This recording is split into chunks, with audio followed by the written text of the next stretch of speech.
Hi friends, welcome back. Flight risk ఐసా టీవీలో missing. ఈసారి మన ఛానల్లో 3-in-1 రివ్యూ చాలా రోజుల తర్వాత.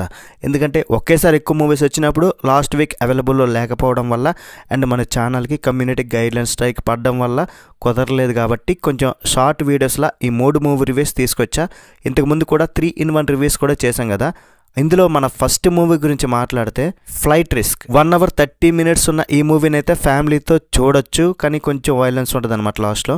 నేను ఈ మూవీ చూడడానికి ఫస్ట్ రీజన్ ఏంటంటే హీరో మార్క్ వాల్బర్గ్ ఒక యుఎస్ డిప్యూటీ మార్షల్ని అండ్ ఒక పారిపోయిన వ్యక్తిని అలస్కాన్ ఫారెస్ట్ మీదుగా ట్రావెల్ చేయాల్సి వస్తుంది ఫ్లైట్లో. తర్వాత ఏం జరిగింది అనేది మూవీలో చూడాలి. Flight risk. మరి ఈ మూవీ చూశాక నాకైతే ఈ సినిమా చూడడమే పెద్ద రిస్క్ అనిపించింది భయ్య. ఈ మూవీ స్టార్టింగ్ ఒక 15 నిమిషాలు అబ్బా భలే ఉంది అనుకున్నా, కానీ సినిమా చూసినప్పుడు మాత్రం ఎందుకు చూసానురా బాబు నాకు ఈ టార్చర్ అనిపించింది. ఇది మొత్తం డ్రామా, ఒక యాక్షన్ లేదు. ఆ డ్రామా కూడా మనకు చిరాకు అనిపిస్తుంది.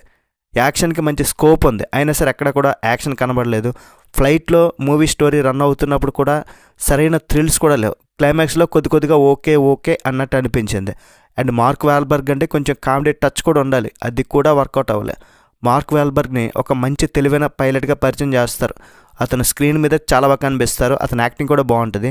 మూవీ స్టోరీ గందరగోళం అయిపోయింది. ఇదొక రకమైన థ్రిల్లర్ కానీ థ్రిల్లర్ అనమాట.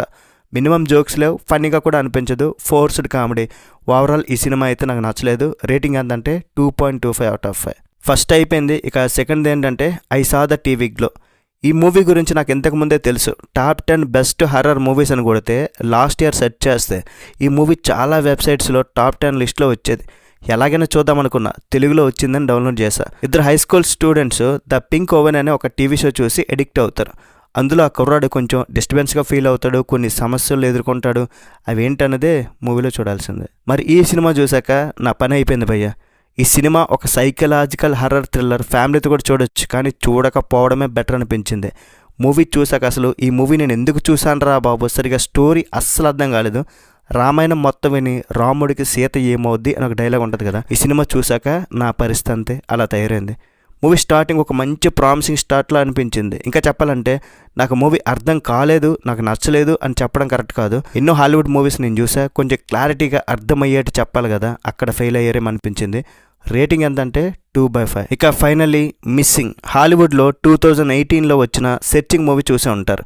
నేను చూసి రివ్యూ కూడా మన ఛానల్లో పోస్ట్ చేశా. ఆ మూవీ చాలా బాగా నచ్చింది నాకు. ఆ మూవీ టైప్లోనే ఈ మిస్సింగ్ అనే మూవీ కూడా వచ్చింది. ఆ సెర్చింగ్ మూవీకి మన Indian director Anish Chaganti direct చేశారు. ఆ సెర్చింగ్ మూవీ ఇన్స్పిరేషన్తో ఈ మిస్సింగ్ మూవీ తీశారు. ఇది ఒక సపరేట్ ఫిల్మ్, అంటే ఆ సెర్చింగ్ మూవీకి ఈ మిస్సింగ్ మూవీకి కనెక్షన్ అయితే ఏం లేదు. ఇదొక స్క్రీన్ లైఫ్ మిస్టరీ థ్రిల్లర్. మొత్తం కూడా కంప్యూటర్ స్క్రీన్పై మనకు చూపిస్తారు. రీసెంట్గా తెలుగులో వైరల్ ప్రపంచం అండ్ ఆ మధ్య CTRL మూవీ కూడా వచ్చింది కదా. మరి ఈ మూవీ చూశాక నాకు పైన 2 రాడ్ మూవీస్తో పోలిస్తే ఈ మూవీ బెటర్గానే ఉంది భయ్య. ఒకసారి అయితే చూడొచ్చు భయ్య, ఫ్యామిలీతో కూడా చూడొచ్చు. అడల్ట్ కంటెంట్ ఏం లేదు. సెర్చింగ్ మూవీ అంత రేంజ్లో లేదు, కానీ ఈ మూవీ కూడా బాగానే అనిపించింది నాకైతే. చాలా మూవీస్లలో పిల్లలు తప్పిపోతే తల్లిదండ్రులు వెతుకుతారు, కానీ ఇందులో తప్పిపోయిన అమ్మ కోసం కూతురు వెతుకుతుంది టెక్నాలజీ యూజ్ చేసి. వాళ్ళ అమ్మాయిలా తప్పైంది, ఎక్కడికి వెళ్ళి ఉంటుంది, లాస్ట్కి కనబడుతుందా లేదన్నది మూవీలో చూస్తారు.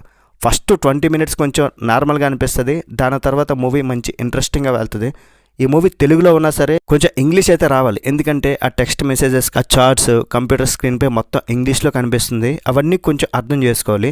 అది అర్థం చేసుకోవాలి అని వాళ్ళకు మరీ అంత ఎక్సైట్మెంట్గా ఏమనిపించదు, థ్రిల్స్ పెద్దగా చేయదు. అండ్ సెకండ్ హాఫ్లో సస్పెన్స్ బాగానే ఉంటుంది, అండ్ క్లైమాక్స్లో ఆ ట్విస్ట్ కూడా బాగానే రివీల్ చేశారు. ఓవరాల్ ఈ మూవీ అయితే నన్ను సాటిస్ఫై చేసింది. ఓవరాల్ ఈ సినిమాకి నేను ఇచ్చే రేటింగ్ ఏంటంటే 3.25 out of 5. That's it guys. Hollywood Telugu dubbing movie reviews కోసం మన ఛానల్ని సబ్స్క్రైబ్ అయితే చేసుకోండి. రివ్యూ నేస్తే ఒక లైక్, షేర్, సబ్స్క్రైబ్. నెక్స్ట్ వీడియోలో మళ్ళీ కలుద్దాం. బై అండ్ జై హింద్.